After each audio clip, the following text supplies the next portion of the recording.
Hi, my name's Grania. I'm a compulsive eater. I weigh and measure 3 meals a day from the GreySheet, turn those meals over to a qualified GreySheet food sponsor. I don't eat no matter what. My abstinence is the most important thing in my life, and my abstinence date is September 16th, 1994.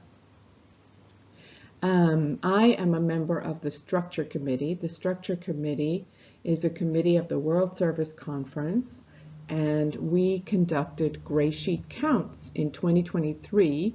So this presentation presents the results of the GreySheet Counts project, which is our project to connect and count us around the world. And we do it to celebrate our 25th anniversary as a 12-step fellowship. We were founded on April 6, 1998. In 2017, the board adopted a proposal to celebrate our 20th year as a 12-step fellowship by conducting GreySheet counts. And we were going to serve our primary purpose of carrying the message, the GreySheet message that there is a solution to compulsive eating, by showing how many people around the world weighed and measured their food from the GreySheet and how long we had been free from compulsive eating. And the third purpose of the project was to give all of us an opportunity to connect with each other through the GSA phone list. The GSA phone list was a project of an individual volunteer in GreySheet for many years, and when she became unavailable to keep up the phone list, World Services kept getting requests from people for the phone list to be revived. And so we saw GreySheet counts as a way to make contact with every GreySheeter around the world and offer them the opportunity to opt in to the phone list. So in 2017, from October 2017 to March of 2018, we collected the names and email addresses and phone numbers of every possible GreySheeter we could. We reached out to groups, intergroups, and roundup and retreat committees, and we put all those names and numbers together. We emailed them all monthly invitations to participate in the project. We called them every month to invite them to participate in the project. We announced the opportunity to participate in GreySheet counts everywhere we could. To keep up the interest, every month for those 6 months, we reported the interim results. And finally, in April of 2018, we celebrated our 20th anniversary by publishing the results of the GreySheet Counts project. The Board of Trustees adopted the suggestion from the fellowship to repeat the count every 5 years, and the Structure Committee said that they would adopt it as a service that they would provide every 5 years. The key things to remember about GreySheet counts is that obviously it's voluntary, as is everything in a 12-step program. GreySheet membership only requires a desire to stop eating compulsively. It's confidential in that the results that we report out only include group level data, so by state or by country, by intergroup. We don't report out anybody's individual information. However, it's not an anonymous survey or a simple head count. We do want to find all of our members around the world and connect us all, find out who we are, where we are, and give everybody the opportunity to opt into the phone list. The phone list requires that you provide your name, location, phone, email, and abstinence date, but that part is completely voluntary.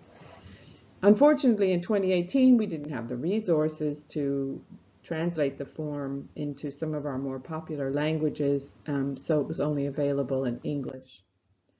In 2022, the Structure Committee proposed to the World Service Conference that we officially and formally conduct this project every 5 years with the same 3 purposes that we had in 2018, but also to expand it to provide the opportunity to opt in to some other opportunities to do service and connect, And we also said that we would translate it into some of our more popular languages.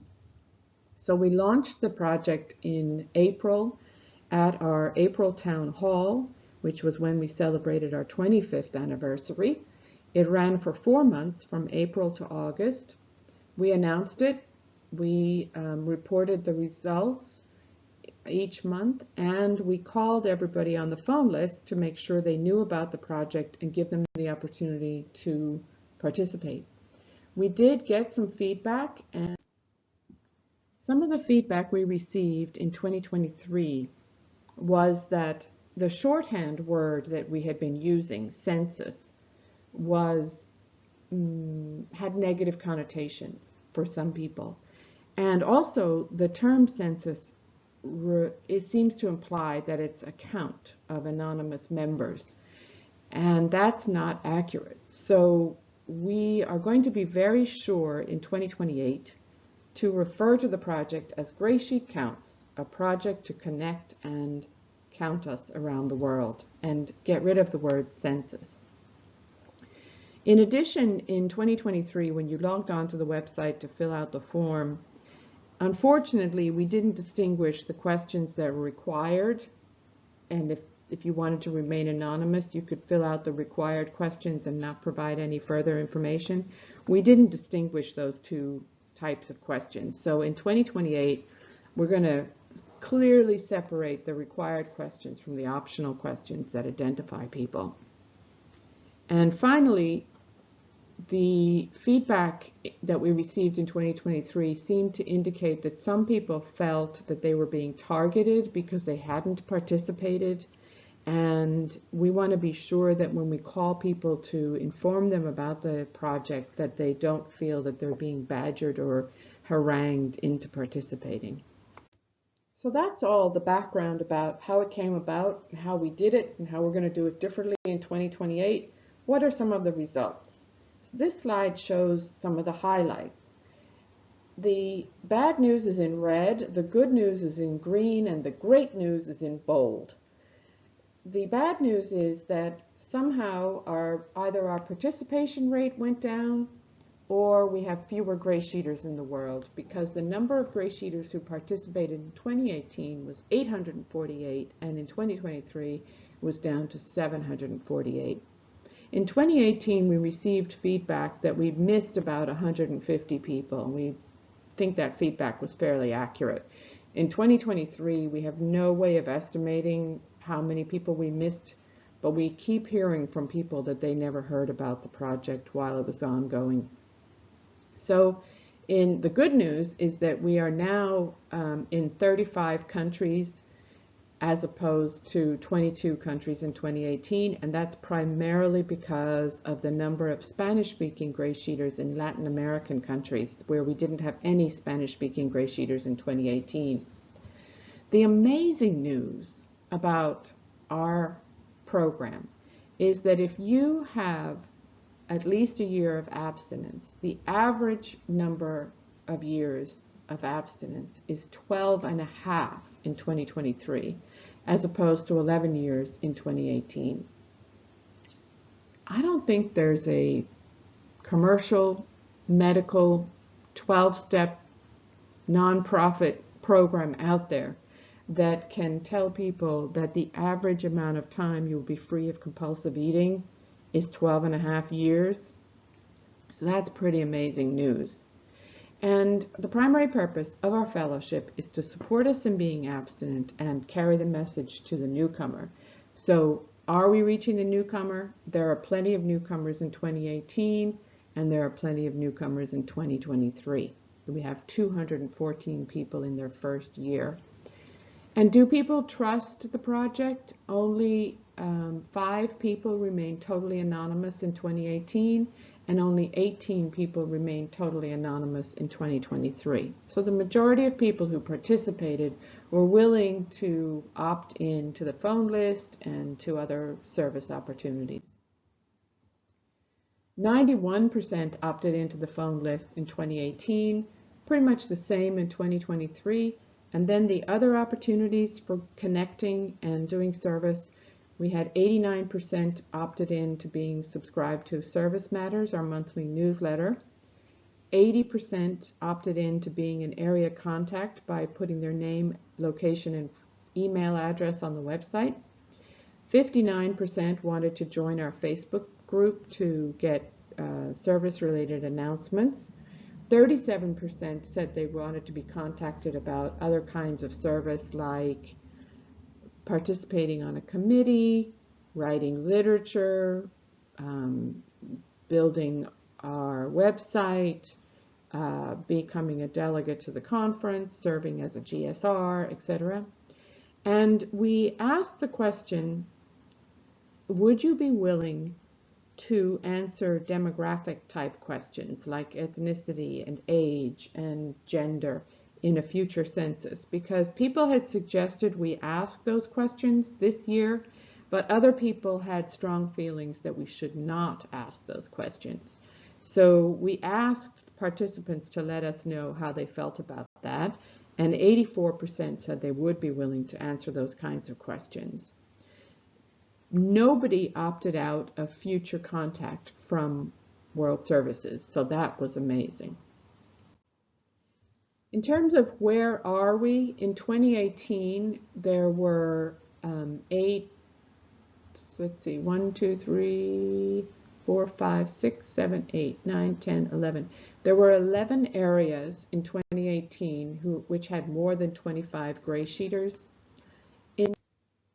Our top 10 areas in 2023 have some similarities to 2018 in that New York is still #1, Israel, California, Texas, Florida, England, Iceland are in the top 5, but in bold, what you see is some of the Spanish-speaking countries, which in 2018 had 0 GreySheeters, and in 2023 are in the top 10 locations for GreySheeters.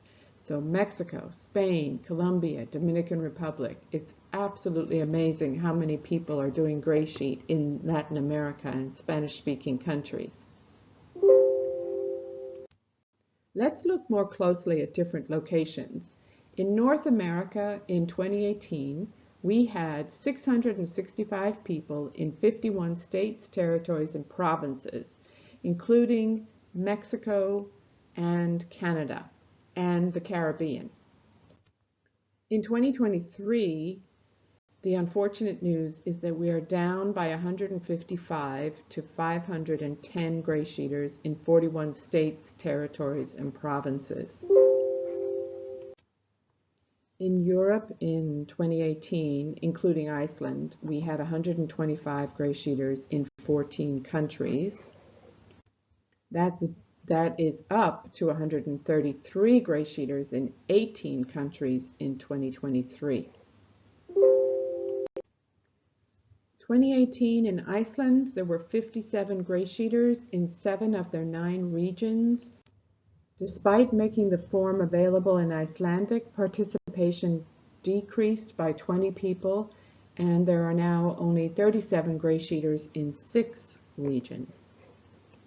In Israel in 2018, we had 47 GreySheeters, and that hasn't changed much in 2023. Despite having the form available in Hebrew, the participation was basically flat. Outside of our hotspots, Iceland, Israel, North America, and Europe, we had 11 GreySheeters in Africa, Asia, Australia, and the Middle East in 2018, but we were down by 4 to just 7 GreySheeters in Australia, Hong Kong, South Africa, and Singapore in 2023. The good news, the wonderful news, the amazing news is that we can now put a map of Latin America on the GreySheet map because we now have 86 participants in Latin American countries and 18 Spanish-speaking GreySheeters in Spain. So going from almost 0 to 104 Spanish-speaking GreySheeters around the world, including 7 in the US. So we put in a huge amount of effort to make the form available in our 3 most populous languages. I want to give a big thank you to Jami and Miguel in Spain for translating it into Spanish, and a huge thank you to Ofer and Michael in Israel who translated the form into Hebrew, and to Gula in Iceland who created our Icelandic form.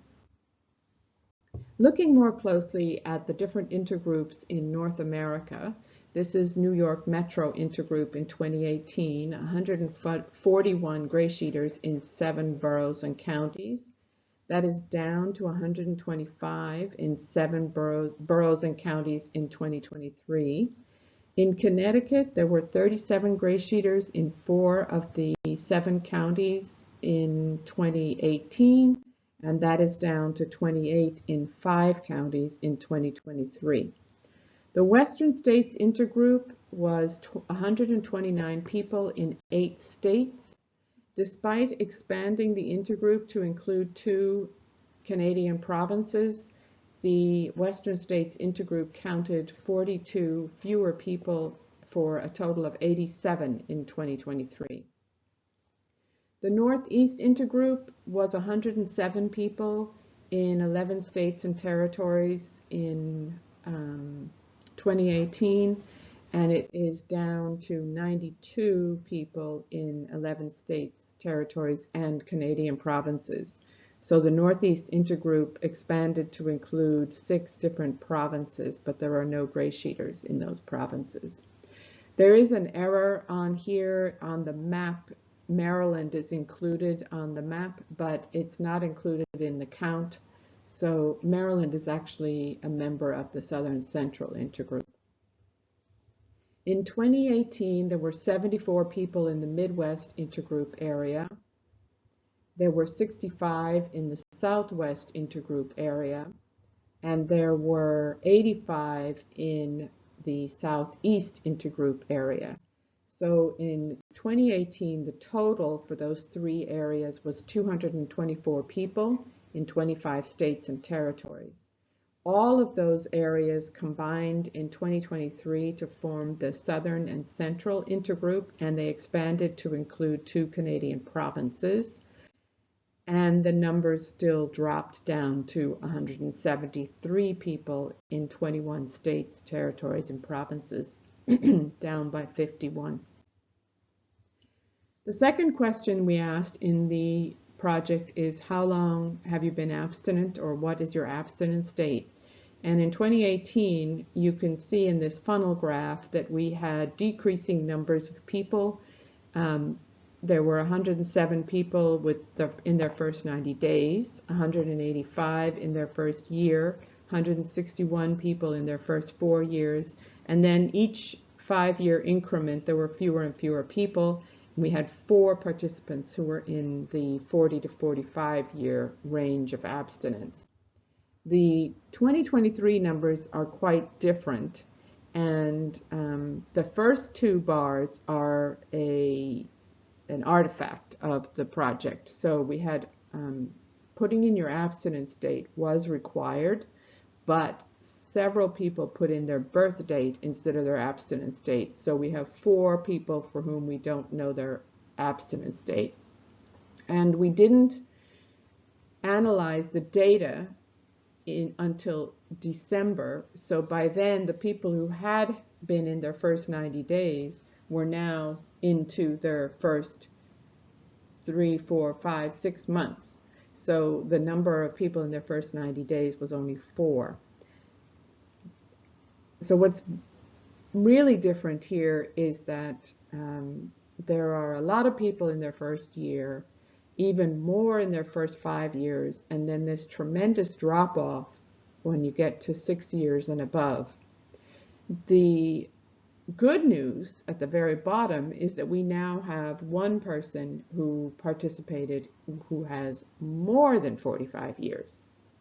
So if we lay these charts over each other, you see that drop-off that occurs around the 6-year mark. Now, that may be because there aren't GreySheeters staying abstinent beyond 5 years. It could be because we didn't reach the GreySheeters in their mid-years of abstinence. Since our primary purpose is to stay abstinent and carry the message to the next compulsive eater, we wanted to know how people find GreySheet. So this is very consistent. In 2018, 60% said they found GreySheet from another GreySheeter. 23% said they found us at another 12-step program. It's very similar in 2023. 61% found us from talking to another person, and 21% found us in another 12-step fellowship. Negligible amounts of people find us through the internet or through literature or social media or a healthcare provider, etc. Based on people's first names, we took a guess at gender in 2018, and it was 91% female. It's pretty much the same in 2023. Now that we have more international members, it's harder for us to determine the gender. So we had 2% who were unknown, but still mostly women in the program. In 2018, we wanted to look at the health of our groups and how well we were serving the primary purpose in terms of providing meetings for GreySheeters to go to support their abstinence, and for newcomers to find the solution. So this chart shows the number of face-to-face or in-person meetings and the number of video meetings in each intergroup area. The lower the number in the last column, the greater the number of meetings for people to choose from. So in 2018, we were mostly going to in-person meetings. There were very few Zoom meetings at the time. So in the New York Metro Intergroup, for example, there were 30 different meetings every week for 133 GreySheeters, so there were a lot of meetings per GreySheeter.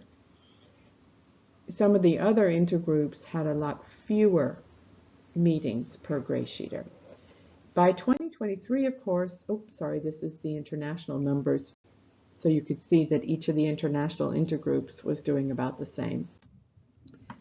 Things changed between 2018 and 2023. In 2020, we had the pandemic, and most of our in-person meetings stopped meeting, and we transitioned to Zoom, or lots of new Zoom meetings got started. So it wasn't the same in 2023. So instead, we looked at people's home groups. We asked people to identify which group they considered to be their home group, where they went to the meetings regularly, they made financial contributions if they could, they did service, they participated in the meetings. Interestingly enough, 21% of our participants did not identify a home group.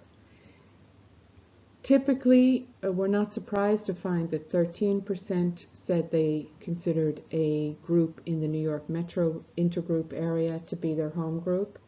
What is phenomenally interesting is that 11% of our participants said they considered a Spanish-speaking intergroup in La Comunidad Hispana intergroup to be their home group. 9% considered a phone bridge intergroup meeting to be their home group. We can look at this a different way and find out how we're reaching people with meetings. The vast majority of people are attending video meetings, 51%. 20% almost consider an in-person meeting to be their home group. 10% consider a phone group to be their home group. So that's the data. What can we conclude from all this information? Well, the number one most powerful message from the GreySheet Counts project is that if you can get to 1 year of abstinence, you have a high probability of achieving many years of abstinence, because the average length of abstinence for our participants after their first year is 12.5 years. So we have to ask ourselves, how can we use this amazing number to carry the message that there is a solution to compulsive eating? The sad news is that many of our members report that they'd never heard about GreySheet counts, or that they didn't trust the project and didn't want to participate. So we have to ask ourselves, how can we improve communication within the fellowship so that everybody hears the news? And secondly, how can we build trust and confidence in the people doing service so that those who we want to involve feel comfortable and safe getting involved? People gave reasons for not participating in 2018. They were very similar in 2023, and we considered the suggestions and the feedback that we received in 2018, and we addressed almost all of them in 2023. We want to do the same with your suggestions and questions in 2028. So if you have questions, if you have suggestions, if you have feedback, if you have concerns, please let us know by emailing greysheetcounts@greysheet.org, and we will incorporate your input into the design of the 2028 GreySheet counts. Thank you so much for your interest in our project, and please get in touch if you want to be involved in the project in 2028. Thank you.